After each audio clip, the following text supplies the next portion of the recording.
Hello everyone, welcome to my YouTube channel Chemistry Hub. Now today I am going to again continue with the acid, bases and salt. तो last time जो हमने chemical properties का start किया था उसमें आपने first property discuss कर ली थी, reaction of the metals with the acids, के एसिड्स और मेटल में कैसे रिएक्शन होते हैं। ठीक है, तो अब हमने जो नेक्स्ट टॉपिक करना है, जो नेक्स्ट केमिकल प्रॉपर्टी है, that is the reaction of acids with metal carbonates and the metal bicarbonates. इनके साथ आपने रिएक्शन देखना है।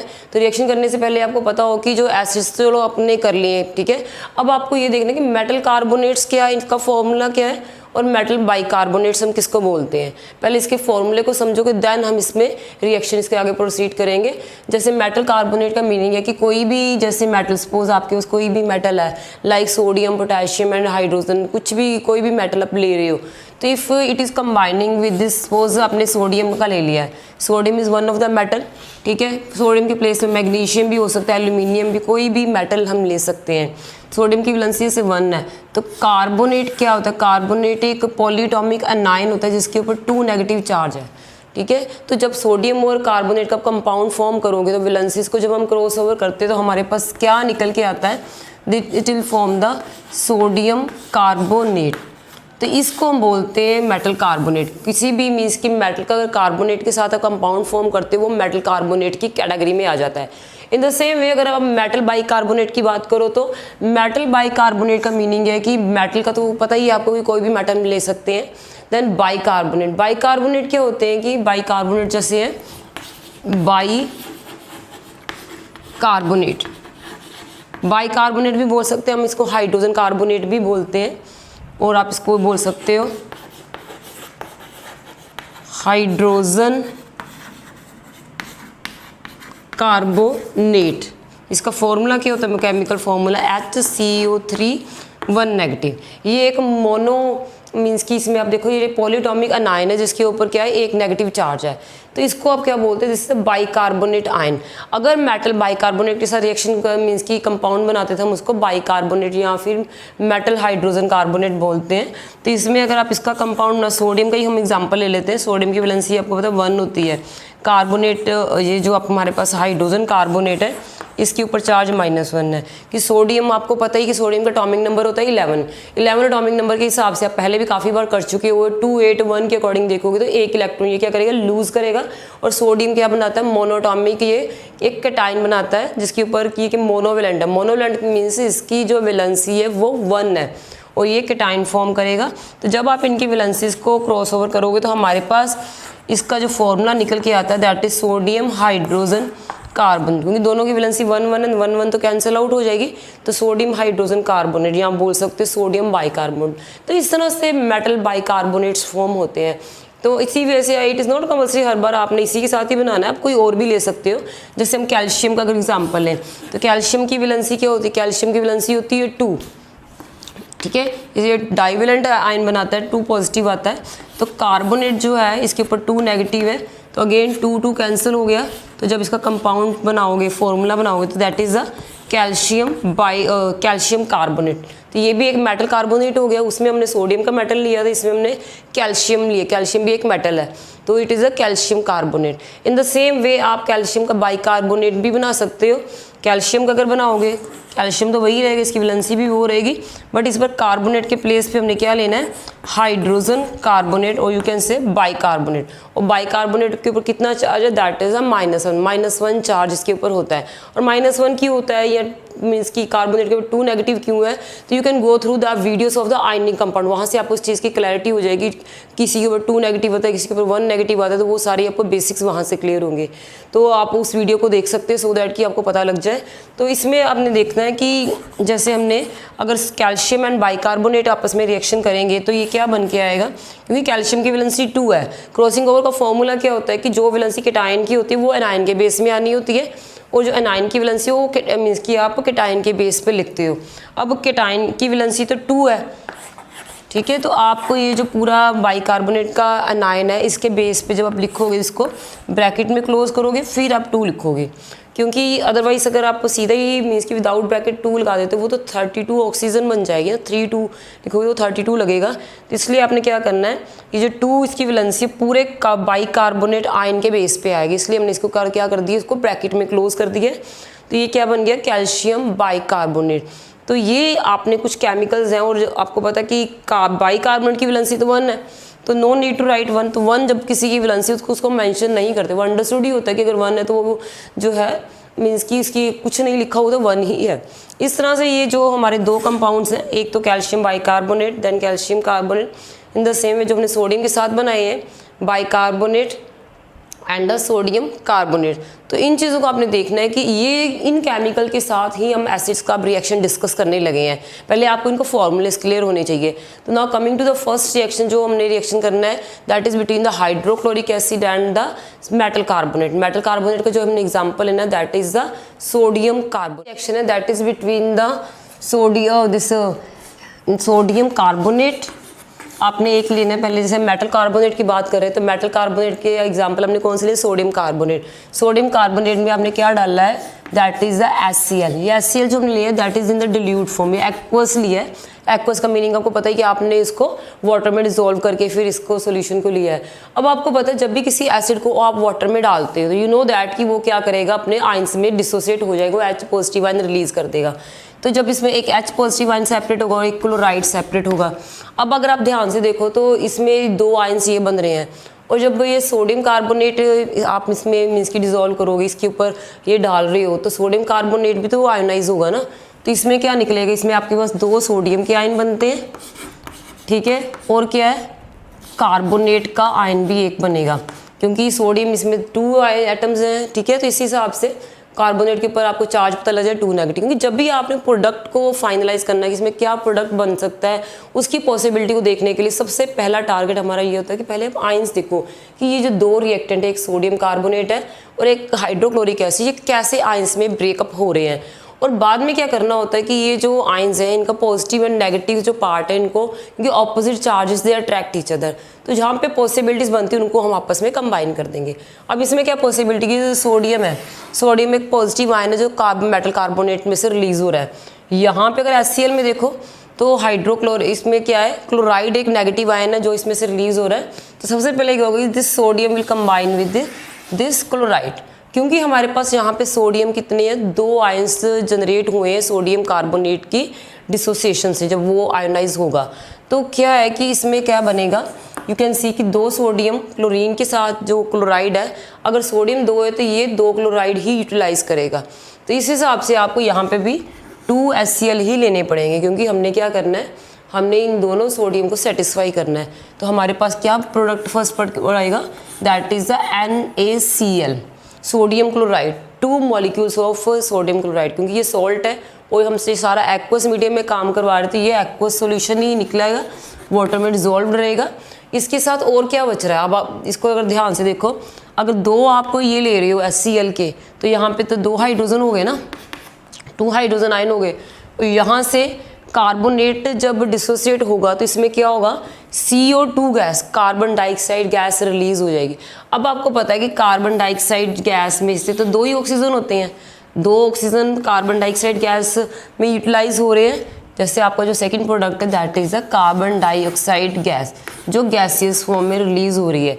तो 2 अगर आप ऑक्सीजन इसको यूज़ इसमें कार्बन डाइऑक्साइड में हो गए हैं तो 1 ऑक्सीजन इज लेफ्ट, क्योंकि आपको पता है ना कार्बोनेट के साथ 3 ऑक्सीजन लगे हुए हैं, 2 ऑक्सीजन कार्बन के साथ मिलके ये तो कार्बन डाइऑक्साइड चलो इन्होंने बना दी, बाकी जो 1 ऑक्सीजन रह जाता है कार्बोनेट का, जो तीसरा ऑक्सीजन है वो क्या करता है कि ये जो 2 हाइड्रोजन है और 1 ये ऑक्सीजन है, तो ये तीनों मिलके क्या बना देंगे, it will form the water. किस तरह से आपने इस चीज़ को समझना है कि साथ में H2O वाटर फॉर्म करेंगे इस केस में।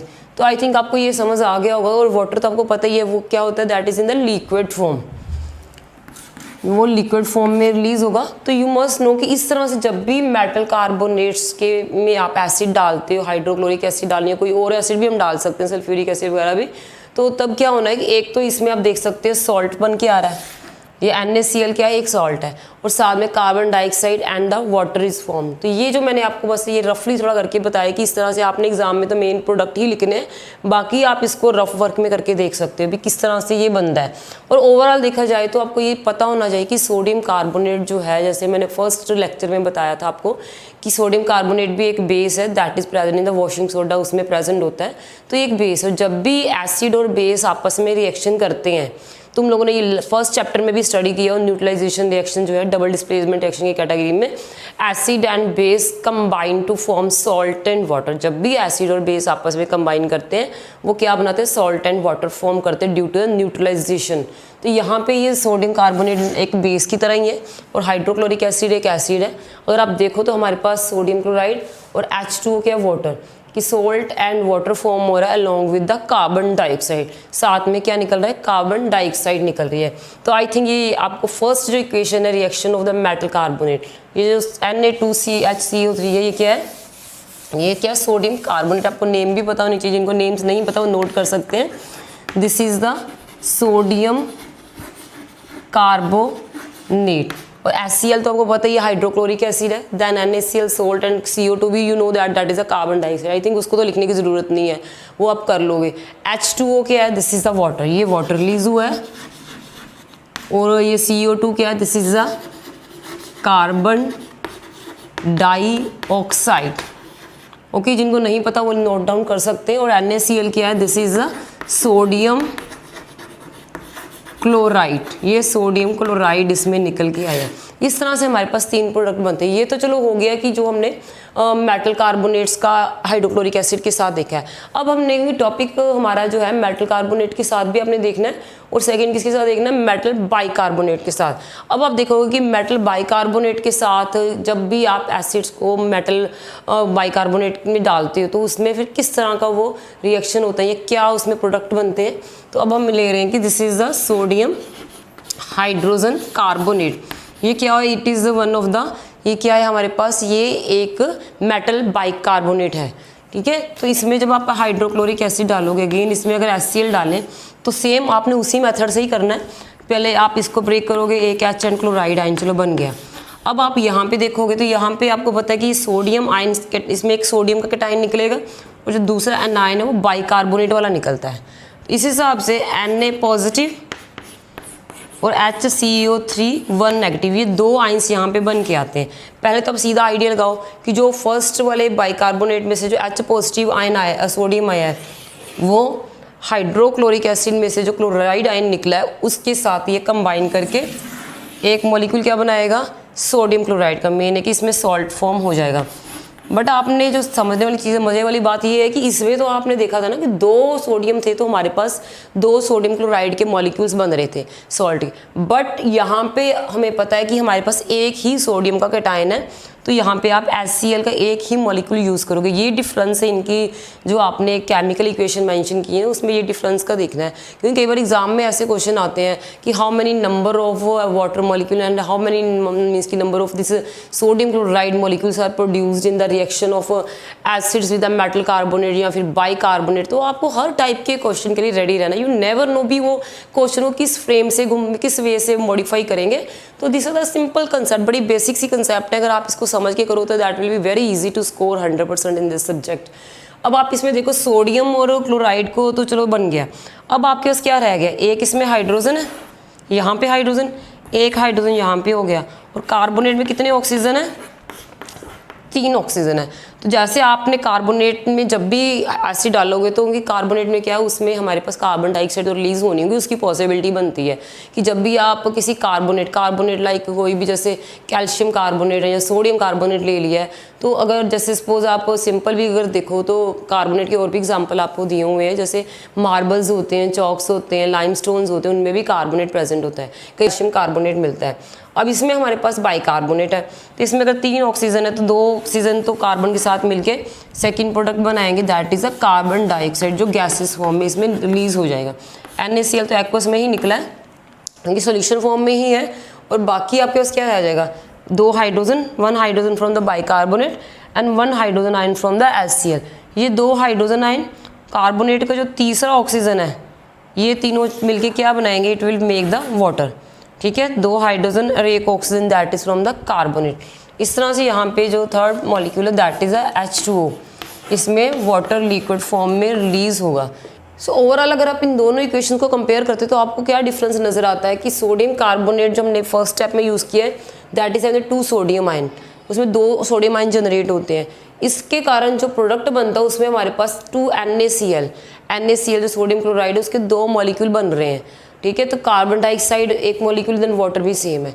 बट अगर आप सेकेंड वाले इक्वेशन में देखो तो यहाँ पे हमने सोडियम बाइकार्बोनेट यूज़ किया हो जिसमें एक ही सोडियम है, तो वो एक सोडियम के कारण आपके पास प्रोडक्ट में भी single molecule of sodium he form हो रहा है और बाकी सारे दोनों प्रोडक्ट सेम है, carbon dioxide and the water. तो ये चीज़ें आपको पता होनी चाहिए कि एग्जाम में आ जाता है कि how many number of water molecules या how many sodium chloride molecules are formed in the reaction with the bicarbonate और द कार्बोनेट्स।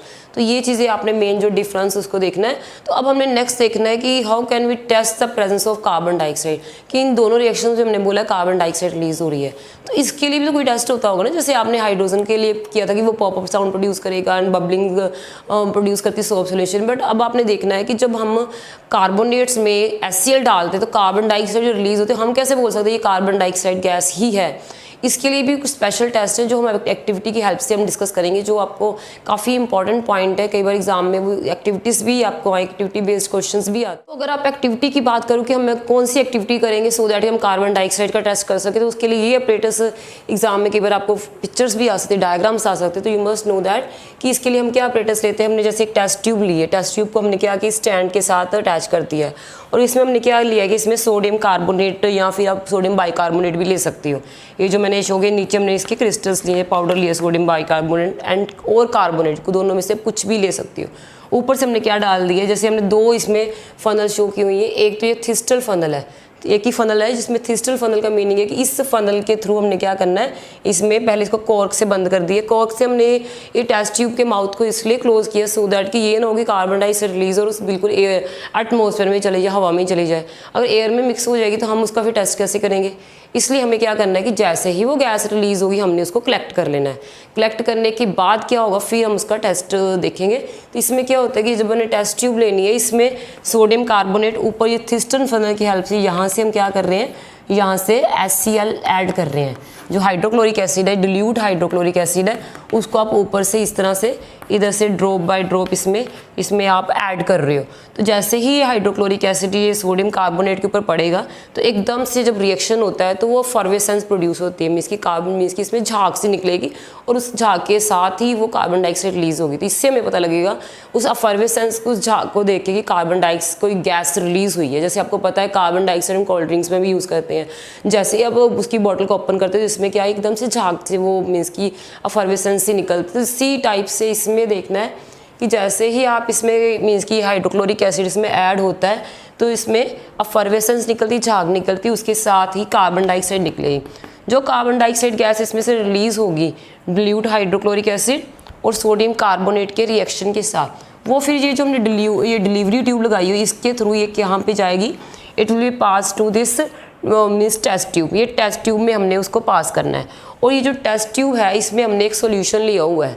वो कौन सा है, that is a calcium hydroxide, जिसको हम लाइम वाटर भी बोलते हैं। होता क्या है, अगर आप लाइम वाटर में कार्बन डाइऑक्साइड पास करते हो तो वो कैल्शियम कार्बोनेट के प्रेसिपिटेट्स बना देता है कि वो एक मिल्की बन जाता है। मिल्की मीन्स कि उसमें जैसे मिल्क लाइक अपीयरेंस, बिल्कुल वाइट वाइट हमें नजर आएगा।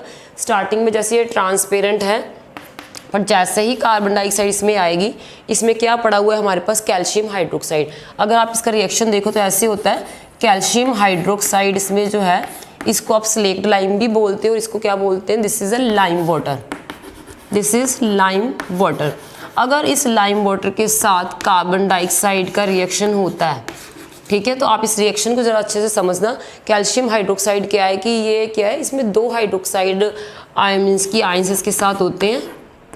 अगर इसको देखो ध्यान से, हाइड्रोक्साइड ऐसे है और कार्बन डाइऑक्साइड का इसका आपने देखना कैसे रिएक्शन होता है, क्योंकि ये जो कार्बन डाइऑक्साइड कैल्शियम हाइड्रोक्साइड में है 2 हाइड्रोजन और 1 ऑक्सीजन, ये मिलके क्या बनाता है, ये H2O वाटर फॉर्म कर देगा। It will form the water. H2O तो एक प्रोडक्ट बन जाएगा और साथ में ये जो रह जाता है कैल्शियम, जो भी बाकी सामान बच जाएगा, मान लो बाकी जो भी इसके आइटम्स रह जाते हैं, इसमें से कैल्शियम हाइड्रोक्साइड में हमने शो किया 2 हाइड्रोक्साइड, रफली मैं जस्ट शो कर रही हूँ 2 हाइड्रोक्साइड है। उन 2 हाइड्रोक्साइड में जो 2 हाइड्रोजन और 1 ऑक्सीजन मिलके वाटर फॉर्म कर रहे हैं। बाकी हमारे पास क्या रह गया, 1 कैल्शियम एंड 1 ऑक्सीजन। और इस साइड से कार्बन डाइऑक्साइड जो इसमें पास हो रही है। जब कार्बन डाइऑक्साइड इस कैल्शियम ऑक्साइड के साथ रिएक्शन करेगी तो आपके पास क्या रह जाएगा, 1 कैल्शियम 1 कार्बन और 3 ऑक्सीजन। ठीक है, तो ये क्या बनाएगा, ये फिर कैल्शियम कार्बोनेट फॉर्म करता है। तो कैल्शियम कार्बोनेट इसमें सोल्यूबल इनसोल्यूबल सॉलिड की फॉर्म में होगा, और वाटर में जब वो इनसोल्यूबल सॉलिड उसमें स्कैटर हो जाएगा या उसमें ऐसे स्प्रेड होगा, सस्पेंडेड फॉर्म में होगा, तो वो उसकी एक मिल्की अपीयरेंस देगा।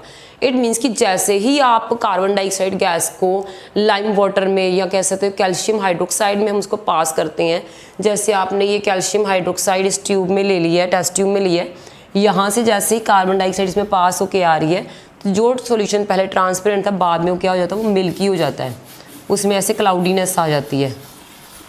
जब ये क्लाउडीनेस आ जाएगी इट मीन्स इसमें क्या बन गया है, इसमें कैल्शियम कार्बोनेट के प्रेसिपिटेट्स मीन्स की इनसोल्यूबल कोई सब्सटेंस फॉर्म हो गई, जिसको हम कैल्शियम कार्बोनेट बोलते हैं, जिसके कारण वो जो ट्यूब में जो सब्सटेंस वो मिल्की हो जाता है। मिल्की मीन्स की उसमें थोड़ा वाइट कलर आ जाता है। तो इससे ये जब मिल्कीनेस आएगी तो दैट विल प्रूव कि इसमें जो गैस है वो कार्बन डाइऑक्साइड ही है। क्योंकि कैल्शियम कार्बोनेट आपको होता है चौक्स में होता है, मार्बल्स में जैसे चौक है ये वाइट कलर का था, अगर कैल्शियम कार्बोनेट फॉर्म होगा तो वो वाइट कलर में ही होगा। और जैसे ही आप कैल्शियम हाइड्रोक्साइड में कार्बन डाइऑक्साइड पास करवाते हैं तो प्रोडक्ट क्या बनता है, कैल्शियम कार्बोनेट। अगर कैल्शियम कार्बोनेट बन रहा है तो फिर तो उसमें क्लाउडीनेस या मिल्कीनेस आनी ही है। तो this is one of the test for this. तो एक तो आपको ये याद रखना पड़ेगा कि कार्बन डाइऑक्साइड के लिए टेस्ट कौन सा है, इट प्रोड्यूसेस अ ब्रिस्क अफर्वेसेंस, देखो अफर्वेसेंस प्रोड्यूस होता है। और सेकंड ऑब्जर्वेशन, आप इस एक्टिविटी के आपने 2 ऑब्जर्वेशन मेंशन किया। ऑब्जर्वेशन मीन्स कि कैसे आप पता लगाओगे भी कार्बन डाइऑक्साइड ही है। एक तो उसमें अफर्वेसेंस प्रोड्यूस हो रही है जब आपने एसिड डाला है, तो इससे हमें ये क्लियर होगा कि that is the carbon dioxide. Second जो इसमें है वो आप बताओगे कि it turn, that gas will turn, कि इट टर्न्स, जो गैस है it turns lime water milky, कि जो लाइम वाटर है वो उसको मिल्की कर देती है। मिल्की मीन्स कि वो उसको मिल्की पेन से बिल्कुल वाइट कर देगी। तो दीज आर द 2 टेस्ट, ये अपने 2 ऑब्जर्वेशन इसकी लिख देनी है। अब इसमें कई बार आपको ऐसे भी क्वेश्चन आते हैं कि what will happen if we pass excess of carbon dioxide. इसमें तो चलो ठीक है कि कार्बन डाइऑक्साइड आपने नॉर्मल पास किया है, तो क्वेश्चन कई बार ऐसे भी आता है अगर आप कार्बन डाइऑक्साइड को पास करते ही जा रही हो तो तब उसमें क्या चेंज आएगा, कि उसमें फर्दर कुछ और चेंजेस भी आएंगे कि वो वैसा ही रहेगा। इस चीज़ को हमने देखना है कि पहले जो कैल्शियम कार्बोनेट बना वो तो सॉलिड फॉर्म में ही बना है, बट जैसे ही इसमें आप क्या करते हो, जैसे इसमें नेक्स्ट अगर हम इसमें एक्सेस में कार्बन डाइऑक्साइड पास करते जाएंगे तो फिर क्या होगा, इस चीज़ को आपने देखना है। क्योंकि आपको पता है ये जो टेस्ट ट्यूब थी, इस टेस्ट ट्यूब में हमने क्या डाला हुआ था, कैल्शियम हाइड्रोक्साइड। ठीक है, कैल्शियम हाइड्रोक्साइड जब डाला है तो इसमें आपने कार्बन डाइऑक्साइड पास किए तो क्या बना, वाटर एंड कैल्शियम कार्बोनेट। अब वो H2O वाटर और कैल्शियम कार्बोनेट तब इसी टेस्ट ट्यूब में ही है ना। ठीक है, इसका अगर आप देखें उन्हीं प्रेसिपिटेट्स में कैल्शियम कार्बोनेट भी ये उसी टेस्ट ट्यूब में है और वाटर भी उसी में ही है। और इसमें आप एक्सेस में कार्बन डाइऑक्साइड को पास करते जा रही हो, क्योंकि ये जो रिएक्शन मिक्सचर है अभी इसी टेस्ट ट्यूब में, इसी में हम अगर और कार्बन डाइऑक्साइड को पास कर रहे हैं तो क्या रिएक्शन पॉसिबल है इसमें। अगर आप देखो तो कार्बन डाइऑक्साइड, एक तो ये कार्बन डाइऑक्साइड है और इसको 2 कार्बन ऑक्सीजन तो कार्बन के साथ ऑलरेडी है, तो एक ऑक्सीजन मिला के ये क्या बन गया, एक CO3 यहाँ से हो रहा है और एक CO3 हमारा क्या है, इस कैल्शियम कार्बोनेट में है। और अगर देखो तो 2 हाइड्रोजन इसमें है, अगर दोनों को एक हाइड्रोजन हम एक इक्वल डिवाइड कर दें तो ये क्या बन गया, मीन्स की हाइड्रोजन कार्बोनेट या कह सकते हैं बाइकार्बोनेट। और कैल्शियम की वैलेंसी आपको पता है 2 है, तो एक कैल्शियम दोनों के साथ कंबाइन कर सकता है। इस तरह से आप यहाँ से रफली थोड़ा समझ लो कि जब भी आप एक्सेस में कार्बन डाइऑक्साइड को पास करोगे कैल्शियम कार्बोनेट सॉल्यूशन में से तो क्या होगा, it will form the calcium bicarbonate that is soluble in water, जो वाटर में सोल्यूबल होता है। कि जैसे पहले तो ये मिल्कीनेस थी, पर जब आप उसमें कार्बन डाइऑक्साइड को पास करते ही जा रहे हो तब ये कैल्शियम कार्बोनेट क्या करता है, एक्सेस में, ये मेंशन कर लेना ऑन पासिंग, ये क्या है हमारा जो नोट अपने नोट करें यहाँ पे माइंड में रखना है, on passing excess of carbon dioxide. ठीक है, excess of carbon dioxide through calcium carbonate. अगर आप कैल्शियम कार्बोनेट में एक्सेस में थ्रू कैल्शियम कार्बोनेट, अगर इसके थ्रू आप ज़्यादा कार्बन डाइऑक्साइड पास करोगे तो क्या होगा कि यू कैन सी कि जैसे मैंने अभी आपको बताया है कि एक कार्बोनेट हमारा ऑलरेडी था, ठीक है, और एक कार्बोनेट यहाँ पे 2 CO2, एक CO2 एंड ऑक्सीजन, यहाँ से CO3 बन गया, 2 हाइड्रोजन अगर एक एक हम डिवाइड कर दो तो यहाँ पे क्या प्रोडक्ट बन के आ रहा है, it is forming the calcium bicarbonate. एक कैल्शियम बाइकार्बोनेट का प्रोडक्ट बन रहा है, तो इसमें हमारे पास कैल्शियम बाइकार्बोनेट फॉर्म हो जाता है एक्वस में, ठीक है, ये एक्वस मीडियम। और ये जो कैल्शियम बाइकार्बोनेट होता है ये सोल्यूबल होता है, ये पानी में घुल जाता है, इट इज़ सोल्यूबल, ये सोल्यूबल है, वाटर सोल्यूबल है। और ये इसका नेम क्या है, it is the calcium bicarbonate. और जब जैसे ही आप इसमें एक्सेस में कार्बन डाइऑक्साइड पास करोगे तो सोल्यूबल कैल्शियम मीन्स की कैल्शियम बाइकार्बोनेट फॉर्म होगा and it will form the transparent solution, it will form clear solution बोल दो आप, ट्रांसपेरेंट सॉल्यूशन बनेगा क्योंकि वो तो डिजोल्व हो जाएगा। कैल्शियम कार्बोनेट था वो क्लाउडीनेस प्रोड्यूस करेंगे, वो डिजोल्व भी नहीं होता, वो सॉलिड ही पड़ा हुआ था, उसने डिजोल्व भी नहीं हुआ तो वो वाइट वाइट ऐसे शो कर रहा था। जब आपने एक्सेस में कार्बन डाइऑक्साइड पास की तो वो डिजोल्व हो गया, तो फिर उसने क्या किया, सोल्यूबल मीन्स की कंपाउंड बना दी जो पानी में डिजोल्व हो। जब कोई चीज़ पानी में डिजोल्व हो जाती है फिर वो ट्रांसपेरेंट हो जाती है। जैसे आपको पता है कि नॉर्मली अगर वाटर में आप शुगर सॉल्ट डिजोल्व करते हो तो वो मीन्स की ट्रांसपेरेंट एक सोल्यूशन प्रोड्यूस करता है। इस तरह से आपने इस चीज़ को समझना है कि क्वेश्चन कई बार आ जाते हैं, what will happen on passing the excess of carbon dioxide through calcium carbonate. I hope ये टॉपिक आपको क्लियर हो गया होगा and this the screenshot of this so that कि आप इसको अच्छे से बाद में लर्न कर। लास्ट प्रॉपर्टी ये एसिड्स की, that is the action of the acid with water, कि जब आप वाटर में एसिड को डालते हो तब कैसे उसका रिएक्शन होता है। तो यू नो दैट कि जब भी आप एसिड्स को वाटर पानी में डिजोल्व करते हैं, हम पहले भी काफ़ी डिस्कस कर चुके हैं, acid they produce the hydrogen ion, वो हाइड्रोजन आयन रिलीज करते हैं। सपोज जैसे आपने हाइड्रोक्लोरिक एसिड लिया HCl, ओके, तो आप इसको क्या कर रहे हो, H2O जो वाटर है उसमें आप डिजोल्व कर रहे हो, उसमें डाल रहे हो, तो होगा क्योंकि आपको पता है कि जब HCl है वो जब वो वाटर में जाके डिसोसिएट करेगा तो H पॉजिटिव आयन और ये जो क्लोराइड आयन डिसोसिएट होंगे, ये H positive ion chloride ion में डिसोसिएट होगा। तो ये जो H पॉजिटिव आयन है that is taken by this water, क्योंकि H पॉजिटिव आयन जो प्रोटॉन होता है या हाइड्रोजन आयन वो अकेला एग्जिस्ट नहीं करता, वो अकेला स्टेबल ही नहीं होता, तो वो हाइड्रोजन आयन जो है पानी के साथ वो क्या करेगा, इसके साथ कंबाइन कर लेगा, क्योंकि पहले इसमें 2 हाइड्रोजन थे, अब इसको मिला के कितने हो जाएंगे, टोटल 3 हाइड्रोजन इसमें हो जाते हैं और एक पॉजिटिव चार्ज इसके ऊपर आ जाता है। इसको हम बोलते हैं hydronium ion, this is the hydronium ion, इसको हम हाइड्रोनियम आयन बोलते हैं। और साथ में जो भी जैसे आपने हाइड्रोक्लोरिक एसिड लिया है तो इसमें क्लोराइड जनरेट होगा, जो भी उसके साथ एसिड के साथ जो भी H प्रोटोन के साथ जो भी एनायन होगा वो साथ में रिलीज हो जाएगा। इसमें जो साथ में इसमें एनायन है that is the chloride ion. तो ये चीज़ आपने देखनी है कि जब भी कोई भी एसिड हो, जब भी उसमें वाटर में डाल उसने हाइड्रोजन आयन ही रिलीज़ करना है, और हाइड्रोजन आयन रिलीज़ करने के साथ क्या होगा, that will release the anion, जो भी उसका साथ वाला एनायन है वो भी रिलीज़ करेगा। तो इस वजह से वाटर में एसिड्स रिएक्शन करते हैं। इसके अलावा आपने ये भी देखना है कि इट इज़ नॉट कंपल्सरी कि कोई भी कंपाउंड जिसमें H हाइड्रोजन है तो वो ब्रेक करके या उसमें से क्या होगा, उसमें से वो हाइड्रोजन आयन ऐसे आयन निकलेगा, ये कंपल्सरी नहीं होता। कई बार कुछ एलिमेंट्स हैं, कुछ कंपाउंड्स ऐसे हैं, जैसे आप ग्लूकोज ले लो या इथेनॉल है, उनमें हाइड्रोजन तो प्रेजेंट होता है but that is not in ionisable form, कि वो आयोनाइजेबल होने वाला नहीं है, इस पोजीशन में नहीं कि वो आयोनाइज जहाँ उसको पानी पे डिजोल्व करने के बाद वो आयोनाइज भी हो जाए। इसलिए मेन जैसे आप एग्जांपल अगर ग्लूकोज का, जैसे ग्लूकोज में C6H12O6 है, देखने को इसमें 12 हाइड्रोजन प्रेजेंट है ग्लूकोज के एक मॉलिक्यूल में, बट ये जो हाइड्रोजन है या जितने भी इसमें हाइड्रोजन वो आयोनाइजेबल नहीं है। अगर आप ग्लूकोज को पानी में डिसॉल्व करते हो तो पानी में डिसॉल्व करने के बाद वो hydrogen ion H positive ion release नहीं करेगा, तो H पॉजिटिव आयन जब वो रिलीज करे तभी वो एसिडिक बिहेवियर शो करेगा।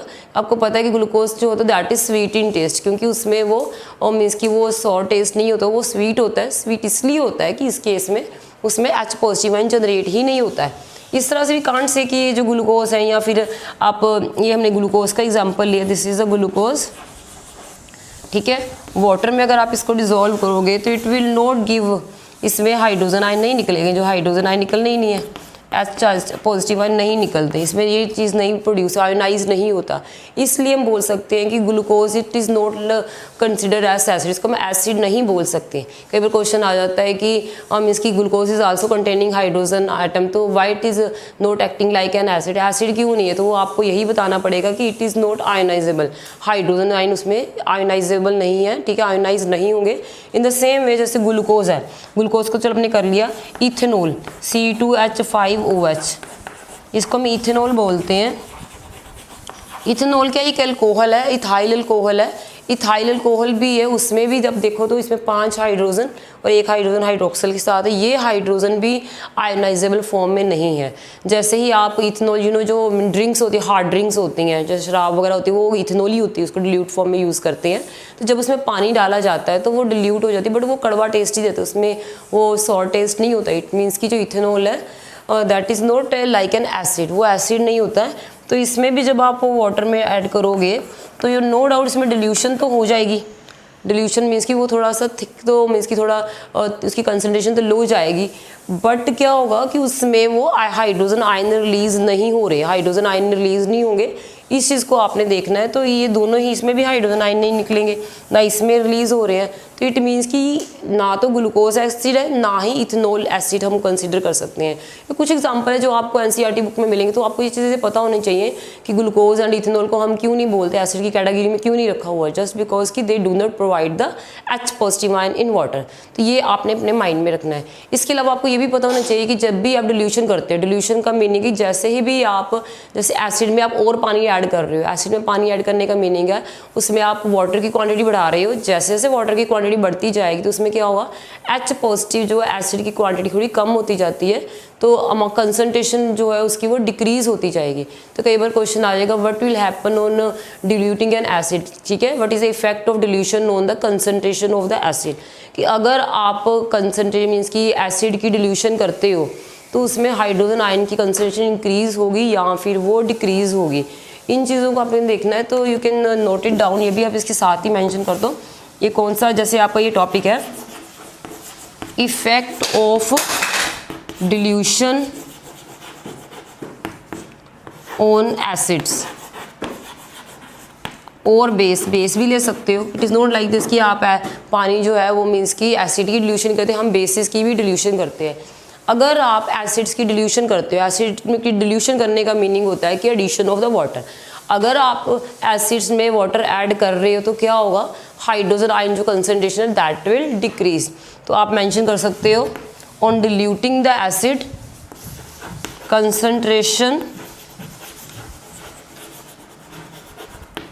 कंसंट्रेशन ऑफ हाइड्रोजन आयन क्या होगी, दैट विल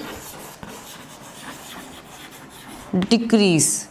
ठीक है, कि हाइड्रोजन आयन की कंसंट्रेशन क्या होगी, वो कम हो जाएगी। इन द सेम वे अगर आप इसमें मीन्स की बेस की डिल्यूशन करते हो तो उसमें क्या होगा, concentration of the hydroxide ion will means की डिक्रीज।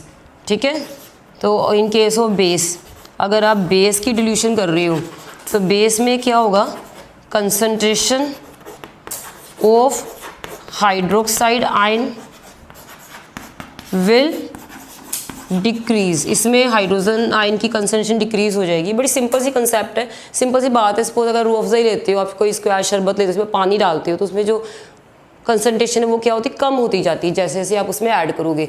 वाटर ऐड डालने से वो थोड़ा सोल्यूशन पतला हो जाता है, थिन हो जाता है, तो हम बोलते हैं कंसंट्रेशन कम हो गई है।